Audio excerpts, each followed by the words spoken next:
membangun makam kewalian engkau ini atas apa? Maka jawaban beliau, alas sidqi, aku membangun makam kewalian ini atas kejujuran. Jadi beliau itu gak mau bohong, walaupun bohongnya itu seharusnya menguntungkan, tapi tetap tidak mau. Dan itu sudah beliau kerjakan sejak beliau masih kecil, sama seperti Rasulullah SAW dan yang dijuluki Al-Amin karena memang gak pernah bohong. Maka kalau kita ingin menyandarkan diri kita kepada Syekh Abdul Qadir Jailani, maka jangan lupa ikuti juga, jangan pernah bohong. Jangan sampai kamu mengaku pengikut Syekh Abdul Qadir Jailani misalnya, atau punya tarekat seperti tarekatnya beliau, tapi yang kamu lakukan kebohongan. Itu gak boleh sama sekali. Bertentangan apa yang dilakukan guru, bertentangan dengan apa yang dilakukan oleh si murid. Kalau ditanya ke saya, guru, dia di sekolah mana kan? Maka saya harus menjawab, saya sekolahnya Pemangkin, saya sekolahnya Darussalam. Gak boleh saya bilang, saya sekolahnya Dalwa, saya sekolahnya Hadarul Maut. Gak boleh kebohongan itu. Sebetulnya bukan hanya pengikut saya Abdul Qadir Jailani aja yang gak boleh bohong. Aturan Islam memang tidak membolehkan bohong. Iya kawal kilba fa innal kilba yahdi ilal fujur wal fujur yahdi ilan nar. Hendaklah kamu tinggalkan kebohongan, karena kebohongan itu membawa perbuatan buruk, dan perbuatan buruk akan membawa orang itu ke dalam neraka. Atau kalau Rasulullah SAW mengatakan misalnya di hadis lain, man kana yu'minu billahi wal yawmil akhir falyaqul khairan aw liyasmut. Kalau kamu benar-benar mengaku beriman kepada Allah dan hari kiamat, maka yang harus kamu lakukan falyaqul khairan, katakan yang benar, katakan yang baik, atau aw liyasmut, atau diam. Gak boleh bohong. Ini gak boleh. Kalau saya pengikut Syekh Abdul Qadir Jailani lalu ngaku-ngaku saya ini ustaz dari Dalwa atau ustaz dari Hadarul Maut, gak boleh. Itu bertentangan luar biasa dengan apa yang dijalankan oleh Syekh Abdul Qadir Jailani. Beliau tidak membolehkan sedikit jua pun kebohongan. Jadi ulangi sekali lagi, siapapun di antara kita kalau seandainya mau menyandarkan kepada Syekh Abdul Qadir Jailani, jangan lupa yang harus dilakukan itu amaliyahnya, baik amaliyah wiridan, apalagi amaliyah berupa tingkah laku dan perbuatan sehari-hari. Lalu kira-kira apalagi yang nyata dari Syekh Abdul Qadir Jailani? Zuhudnya itu luar biasa, waraknya itu luar biasa. Bagaimana beliau hati-hati betul untuk menerima pemberian orang. Beliau itu kan ulama besar, masyhur, sehingga raja-raja itu memberikan upeti, memberikan hadiah. Kalau menurut riwayat 2 karung. Orang kegampangan 2 karung peti emas. Tapi beliaunya ada mau. Jadi kalau kita juga pengikutnya Syekh Abdul Qadir Jailani, jangan permintaan. Dikit-dikit mengajukan proposal, dikit mengajukan proposal, gak ada istilahnya. Mengajukan proposal itu gak ada istilahnya. Itu minta namanya. Syekh Abdul Qadir Jailani itu diantari, coba aja. Kalau lihat manaqibnya, saya sebetulnya gak ingat apa, gak baca manaqibnya, karena lagi dadakan ini. Tapi pasti itu ada. Ketika beliau diantari hadiah dari raja, beliau gak terima. Raja memaksa supaya beliau menerima. Beliau ambil salah satunya tufah itu apa? Apel. Beliau pegang, ternyata apelnya itu mengeluarkan darah. Maka kata beliau, apakah ini yang hendak engkau berikan kepada aku? Sesuatu yang buruk. Maka begitulah seharusnya orang ketika beribadah baik kepada Allah Subhanahu wa taala, jangan lupa ibadah yang kita lakukan itu benar-benar kita serahkan kepada Allah Subhanahu wa taala. Kalau diserahkan kepada Allah, berarti kita enggak peduli dengan orang. Jangan pernah beribadah supaya dilihat orang lain, supaya orang lain menilai, apalagi supaya orang lain memberi sesuatu kepada kita. Ini bertentangan betul, bertentangan dengan gayanya wali-wali, itu bertentangan. Karena memang Quran menyuruh seperti itu. Wa ma umiru illa liya'budullah mukhlishin. Tidaklah kalian diperintahkan kecuali beribadah kepada Allah. Tapi tidak cukup ibadah saja, mukhlishin, dalam keadaan ikhlas. Itu kunci. Ketika seseorang gak ikhlas, maaf, ibadah yang banyak gak ada gunanya. Ini bukan menyuruh kamu tidak beribadah, bukan. Tapi menyuruh kamu kalau sudah beribadah jangan lupa ada poin terakhir yang menjadi kunci diterima atau tidak ibadah yang kita lakukan. Apa itu? Keikhlasan. Jadi ketika kita sudah beribadah, sudah serahkan saja kepada Allah Subhanahu wa taala. Gak ada urusannya dengan makhluk menerima atau tidak, gak ada urusannya. Kadang-kadang kan kita bohong itu mungkin demi supaya kita mulia. Gak ada, kebohongan itu dibangun, maka kemuliaan itu dibangun dengan kebohongan itu gak ada. Jadi apa adanya saja. Kamu boleh percaya atau tidak. Kalau orang bertanya ketika mengundang saya, "Guru, siapa kalian?" Saya selalu bilang, "Saya ilami tanpa embel-embel apa-apa." Kadang-kadang orang bicara, "Biar pernah udah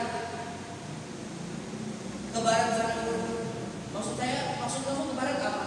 Naik haji katanya. Saya bilang, "Ya, sudah." Lalu dia tulis kadang-kadang haji. Kadang-kadang ditambahinnya ustaz. Kadang-kadang ditambahinnya lagi ustaz, guru. Itu ketika postingan penceramah ustaz, guru, haji, jailani. Kawanku protes. Anak buahku protes. Kawanku dulu di Darussalam, dia jadi ustaz, sekarang jadi guru tahfiz di Sandang di Barabai.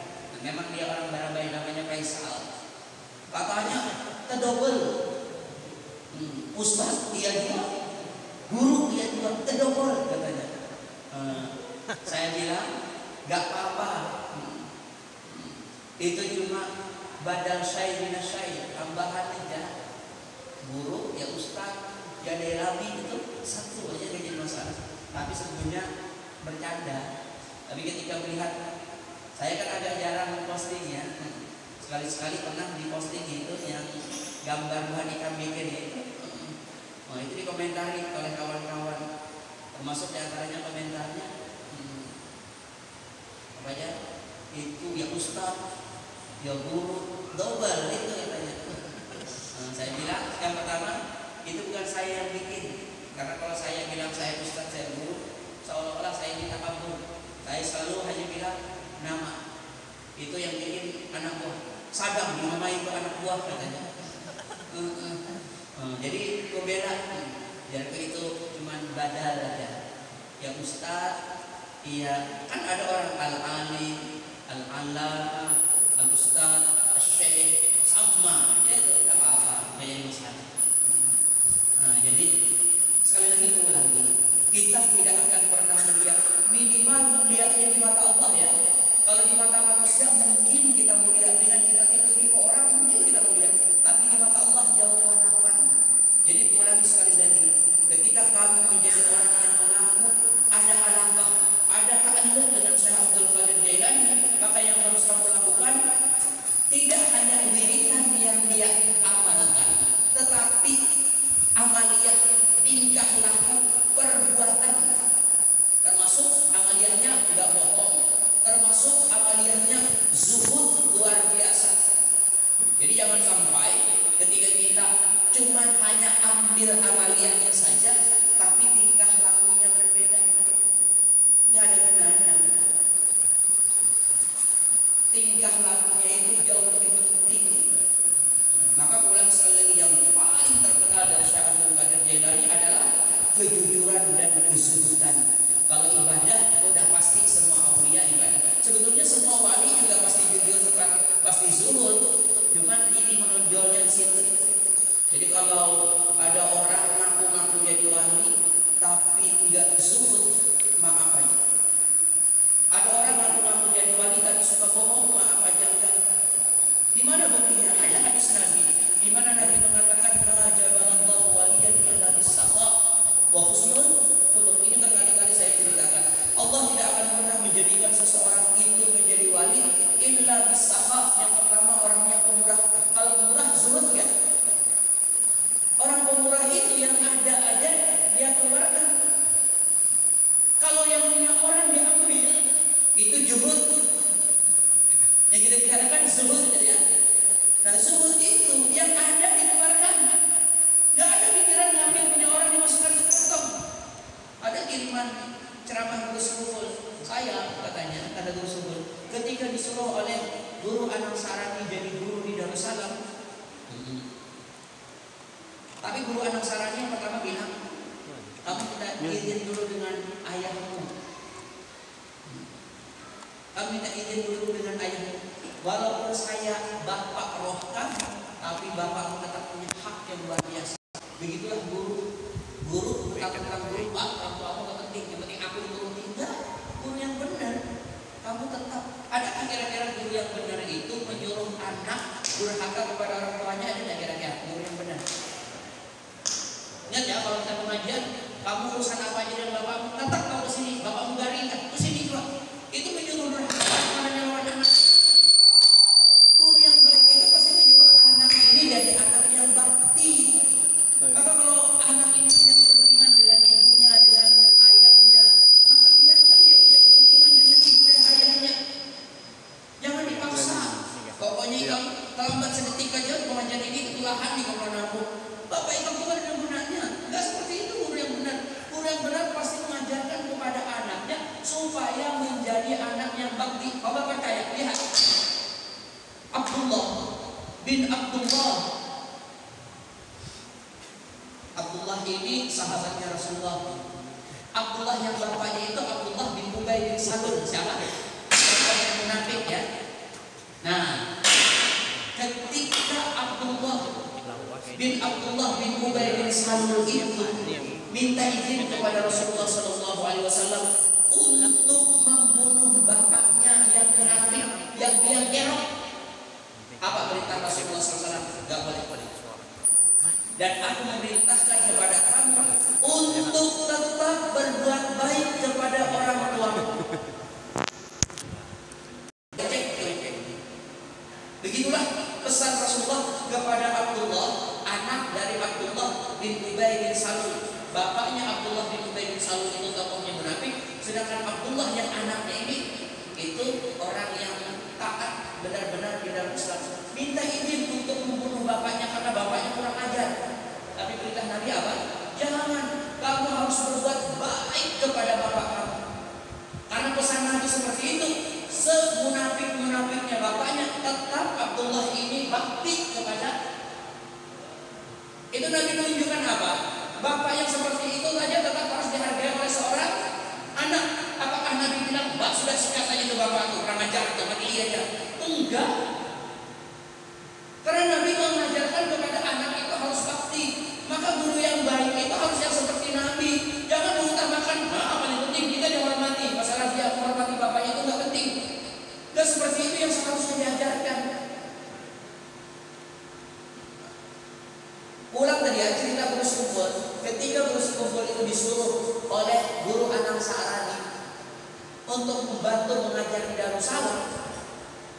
Tapi kata beliau, walaupun ini perintahku, tapi kamu minta izin dulu dengan bapakmu. Kalau bapak mengizinkan, kamu mengajar. Tapi kalau bapak tidak izinkan, saya nggak boleh memaksa kamu. Siapa tahu bapak punya kepentingan terhadap kamu. Ringkas cerita, datanglah guru Sufur melapor kepada bapaknya. Bapak, saya disuruh oleh guru Anangsarani untuk mengajar di Darussalam. Lalu apa? Kamu bilang, insya Allah. Kata bapaknya, bagus. Lalu apa lagi?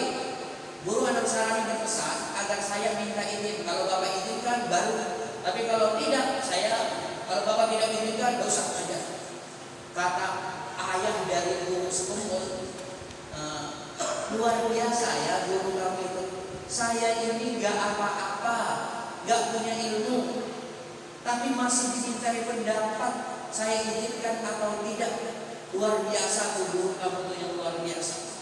Nah, tapi yang jadi patokan setelah itu katanya ayah dari Gus Kumpul ini saya dengar rekamannya langsung dari Gus Kumpul, mungkin ada nih yang barusan beredar.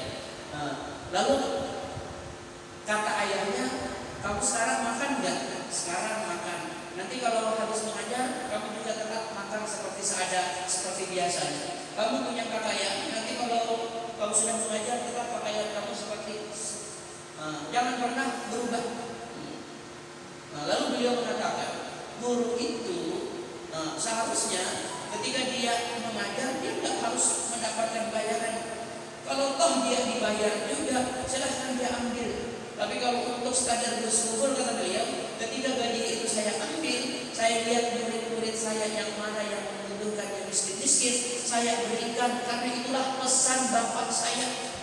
Bapak saya katanya, kata bersyukur nggak pakai hadis-hadisan. Sebetulnya hadisnya, tukhadu min agniyaihim wa turaddu ila fuqaraihim. Itu kalau hadisnya. Kalau kita kata bersyukur hadisnya apa? Tapi makanya ada. Tapi kalau orang dulu nggak perlu hafal hadisnya, yang penting pakainya. Jadi kalau kamu dapat rezeki, bagikan kembali kepada orang miskin, murid-murid kamu. Jadi semua kata guru Rasul, gaji yang diambil dari Darus Salaf itu semuanya diberikan kepada itu tadi hadisnya, yang tukhadu min agniyaihim wa turaddu li fuqaraihim. Beda kalau kita sekarang kata guru Rasul. Kalau kita sekarang tukhadu min agniyaihim wa turaddu ilaina, diambil dari orang kaya untuk kita sorangan. Maka model-model begitu maaf aja. Kalau ingin aku jadi wali, kalau saya pribadi tidak percaya. Yang suka minta duit orang itu saya tidak percaya. Karena tadi tanda wali yang digambarkan oleh hadis adalah apa?